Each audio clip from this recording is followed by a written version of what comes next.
पण जेव्हा आपण आहार स्वातंत्र्याची चर्चा करतो, आहार स्वातंत्र्य महत्त्वाचं आहे आणि ते घटनेने दिलेलं स्वातंत्र्य आहे, मी मगाशी सांगितल्याप्रमाणे.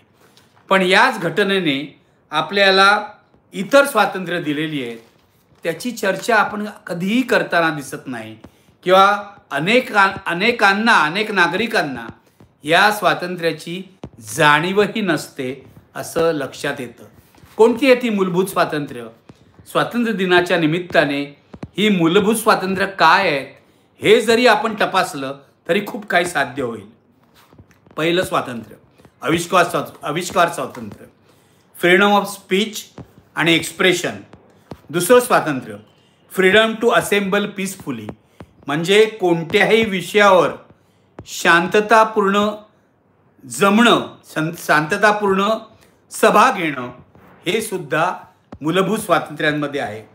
फ्रीडम टू फॉर्म असोसिएशन किंवा युनियन बांधणं, कामगार संघटना असतील किंवा इतर कोणत्याही संघटना असेल, संघटना बांधणं, संस्था बांधणं, हे सुद्धा मूलभूत स्वातंत्र्यामध्ये येतं.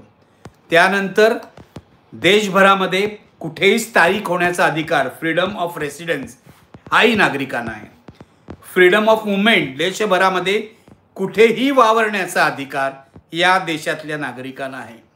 लक्षात घ्या, घटनेच्या कलम 19 ते 22 नुसार ही सगळी मूलभूत स्वातंत्र्य दिलेली आहेत. आणि याशिवाय या देशातल्या नागरिकांना प्रार्थना स्वातंत्र्य आहे, फ्रीडम ऑफ वर्शिप आहे आणि राईट टू वर्शिप ज्याला म्हणतात, घटनेच्या 25 ते 28 कलमानुसार हे राईट टू वर्शिप आहे. या देशातल्या लोकांना प्रार्थना स्वातंत्र्य आहे, म्हणजे अर्थातच धर्म स्वातंत्र्य आहे. जेव्हा आपण आहार स्वातंत्र्याचा विचार करतो तेव्हा आविष्कार स्वातंत्र्यापासून ते इतर ही जी विहार स्वातंत्र्य आहे किंवा कुठच्याही ठिकाणी राहण्याचं स्वातंत्र्य आहे, संघटना बांधण्याचं स्वातंत्र्य आहे, या सगळ्या स्वातंत्र्याचा विचार आपण करायला हवा असं मला वाटतं. कारण आपल्या रोजच्या जीवनामध्ये घटनेचं जे स्थान आहे ते जर नसेल तर त्या घटनेला काही अर्थ राहत नाही. रोजच्या जीवनामध्ये घटनेचा अनुभव आला पाहिजे.